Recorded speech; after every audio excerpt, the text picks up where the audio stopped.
Si tu aimes mon contenu, n'hésite pas à t'abonner et à activer la cloche des notifications pour ne rien rater des prochaines vidéos. Pour aider ces vidéos à être mieux vues, n'hésite pas à mettre un pouce en l'air, à commenter et à partager ces vidéos. Sur ce, bon visionnage. Et salut tout le monde et bienvenue dans ce nouveau résumé de la transaction Vabre. Aujourd'hui, il ne s'est pas passé grand chose. Enfin, pas passé grand chose. Nous avons le classe 40 Banque du Léman qui est monté au mât, un des deux skippers est monté au mât pour aller réparer un aérien qui était cassé. Donc voilà, c'est une réparation. C'est compliqué de monter au mât en mer, mais là, vu que il y avait un vent assez calme, c'était le passage de la dorsale. Donc ils ont pu réparer. Donc c'est plutôt cool pour eux d'avoir pu réparer, parce que ça pose tout de suite des problèmes. Parce que du coup, s'ils ont plus d'aérien, ils peuvent plus mettre le mode vent. Et le mode vent, c'est quand même le meilleur, une des meilleures choses sur le pilote automatique. Ensuite, alors, bateau qu'a abandonné hier, Hugo Boss a été obligé de se séparer de Saki. Donc, Saki repose dorénavant au fond de l'océan. Donc, il navigue ballast plein avec les deux feuilles de sortie sur les extrémités pour stabiliser le bateau. Et ils vont rentrer au port, normalement aux Canaries, à toute petite vitesse. Alors, il n'y a pas beaucoup d'air d'après ce qu'ils disent, il n'y a pas beaucoup d'air sur zone, donc ça devrait le faire. Mais de tout cœur avec eux et espérons qu'ils rentrent le plus rapidement possible en toute sécurité et qu'ils mettent le bateau en sécurité, quoi. Et eux aussi en sécurité. Très important. Et comme je l'avais prédit hier, le multi 50 primonial s'est effectivement arrêté dans les îles du Cap-Vert. Le classe 40, le multi 50 criminel s'est arrêté dans les îles du Cap-Vert suite à un problème d'énergie. Donc, d'après ce que j'ai pu lire, un problème de démarreur. Donc, le moteur ne produisait plus d'énergie. Et du coup, c'est très risqué de naviguer sans énergie sur un bateau. Honnêtement, c'est très risqué. Surtout sur un multicoque qui est du coup un bateau assez exigeant, qui risque de se retourner, donc avec des risques de chavirage. Donc, faut pas jouer à ce jeu-là. Et du coup, ils ont décidé de rentrer au port, installer un nouveau démarreur et repartir. Donc là, on peut voir sur la carte qu'ils sont repartis. Mais le problème en allant dans les îles, c'est que il faut s'extraire des dévents. Et pour l'instant, là, tout de suite, ils sont à 21 nœuds. Alors que les premiers sont à 22 nœuds. À 20 nœuds là, pour l'instant. Donc ça y est, ils sont sortis des dévents. Tout à l'heure, ils étaient encore dans les dévents, il y a pas très longtemps. Ils ont eu des problèmes ce matin pour ressortir d'ici. Mais là, ça y est, ils sont à la même vitesse, mais bon, ils sont quand même 397 000 derrière, donc ça commence à devenir très compliqué pour eux, malheureusement. Mais ils méritent pas. C'est dommage, quoi. Dommage pour eux. Bon, après, il y a encore le poteau noir, hein. Le poteau noir, ça peut être très très piégeux. Donc en tête, nous avons toujours Gilles Lamiré et Antoine Carpentier, donc sur groupe GCA 1001 Sourire. Donc qui font la course en tête, qui sont même plus rapides que Thibaut Vauchal Camus en moyenne. Alors là, actuellement non, mais en moyenne oui. Donc par exemple, là, on peut regarder sur 24 heures 16 nœuds 6 en VMG. Et ici, 17 nœuds 8. Ça fait mal. Ça fait très mal. Plus d'un nœud de moyenne, ça fait très mal. Ça creuse quoi. Donc il creuse l'écart, mais bon, il y a encore le poteau noir qui devrait atteindre ce soir vers 20 h, aux alentours de 20 h. Donc voilà, là on voit par exemple l'équateur. Donc le poteau noir est dans cette zone, hein. On va mettre les vents, j'ai pas mis les vents. Donc voilà, là ils vont y rentrer dans vraiment pas longtemps. Sachant que là il est, à l'heure où j'enregistre, il est 14h37. Et donc du coup, ça sera suivi quelques instants plus tard, 157 000, ouais, quelques heures plus tard par Solidaire en peloton. Voilà, du coup on a fini avec les multi 50. Là leur objectif du coup c'est passer le poteau noir. Donc c'est des choses qu'on peut pas trop voir nous depuis la carto. On voit là des petites zones de vent, mais le pôle Nord c'est quand même. Alors déjà c'est des images satellites. Faut regarder les images satellites des nuages. On regarde un peu les masses nuageuses pour voir où est-ce qu'elles se trouvent. Et après c'est aussi beaucoup sur zone. Quand on voit un nuage, est-ce qu'il expire, est-ce qu'il un nuage qui va plutôt expirer, on va avoir tendance à vouloir aller jouer un peu sur les extérieurs pour choper le vent et pas aller en dessous parce que dessous il y aura peut-être rien. Et du coup voilà, après ça c'est de l'observation sur l'eau, c'est de l'observation sur l'eau et du coup il faut, nous on pourra pas le voir quoi. C'est eux qui le verront. Le poteau noir c'est très compliqué de parler de stratégie quand nous on est à terre, c'est eux sur l'eau qui vont jouer un peu dans les zones. Sachant que voilà, comme on le dit depuis plusieurs jours, l'objectif c'est d'aller le plus à l'ouest, parce que le plus à l'ouest c'est là où il est le plus étroit. Et là par exemple on penserait qu'il y aurait une petite dune là par exemple. Mais voilà, eux sur leur carte du ciel, enfin les cartes satellites et tout, ils savent les endroits où c'est le mieux de passer. Alors du coup nous allons passer aux IMOCA, où bah, c'est la lutte passe à l'extérieur, ça passe à l'extérieur des îles pour tout le monde. Donc toujours Jérémy Bayou en tête avec Christopher Pratt sur Charal et qui sont à 69 000 devant Charlie Dallan. Là on voit les foilers qui font parler la poudre. Hein. Donc le premier c'est un foiler dernière génération. Le deuxième c'est un foiler dernière génération. Le troisième n'est autre que le bateau qui a fait deuxième du dernier Vendée Globe. Donc l'ancien Hugo Boss. Donc avant dernière génération, mais très bon bateau. Bon, quatrième, après on a un non-foiler, mais qui est moins rapide. Hein. Regardez, on est à 17 nœuds 6, 23 nœuds 1 pour Pascal Bidégory et Charlie Enright. Je croise les doigts pour pas avoir bien dit son nom.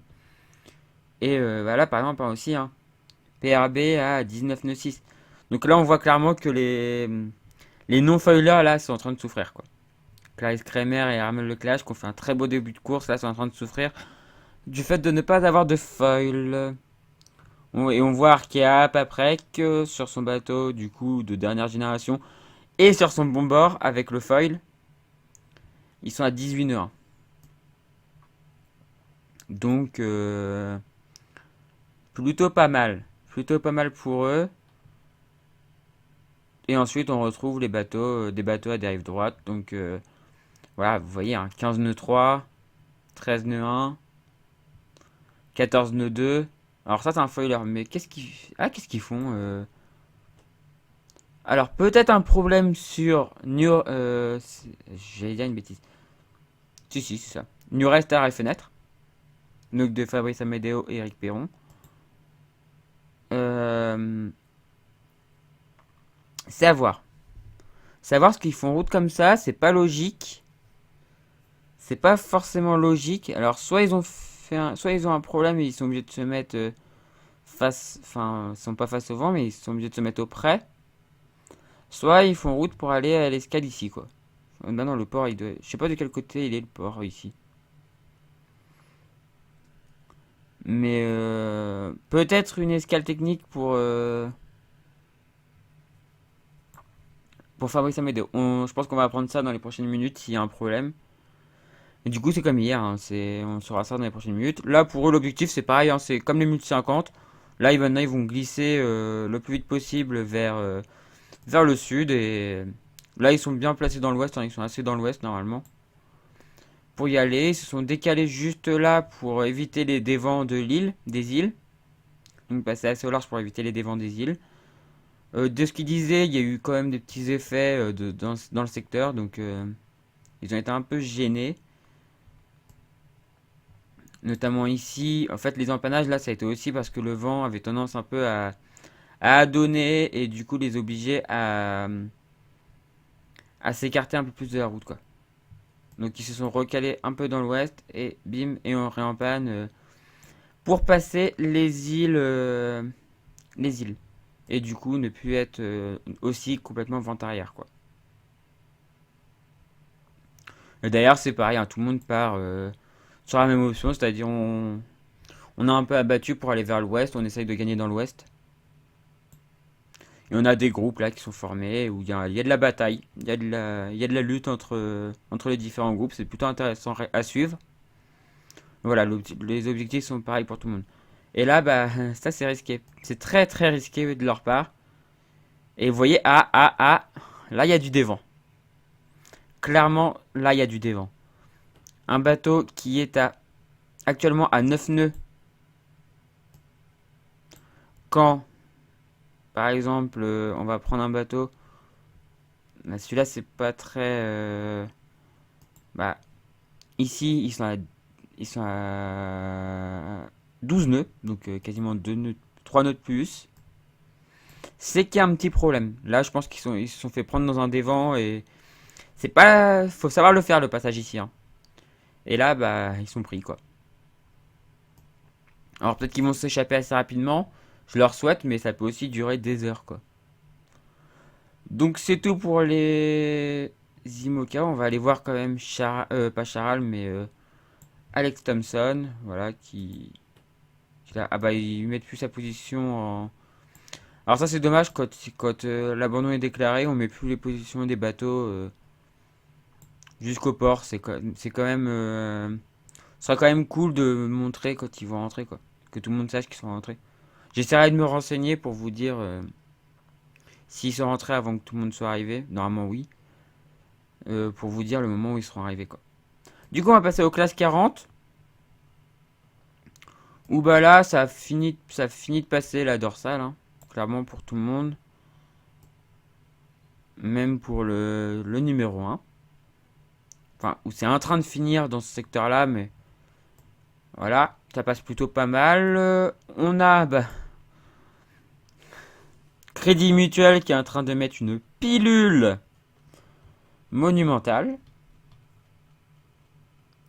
14 nœuds 6, 13 nœuds 6. Il met un nœud dans la tronche, là, sur 5 minutes, il met un nœud dans la tronche à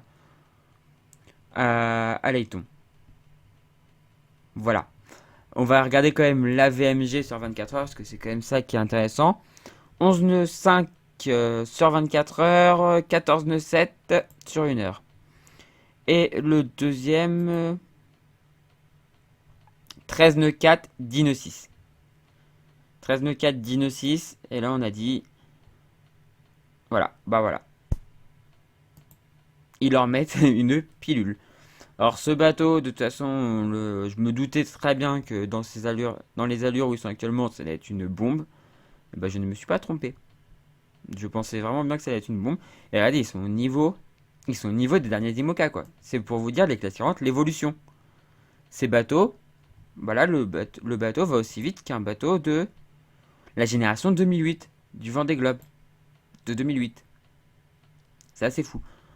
C'est assez fou, quand même.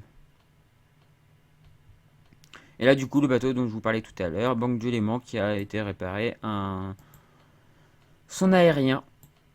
Donc bah là, la stratégie pour eux, maintenant, c'est pareil, hein, c'est gagner dans l'ouest, toujours. Donc éviter les dévents des îles, puis gagner dans l'ouest. C'est pas très compliqué. On va regarder un petit peu mes favoris. Enfin, mes favoris. C'est pas mes favoris niveau victoire, mais mes favoris parce que je les connais un petit peu.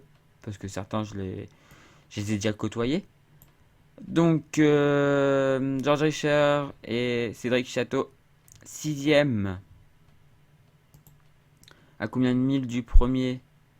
À 135 milles du premier. Bon, ça commence à faire beaucoup, mais bon, il se débrouille. Donc 6ème, c'est déjà pas mal, hein.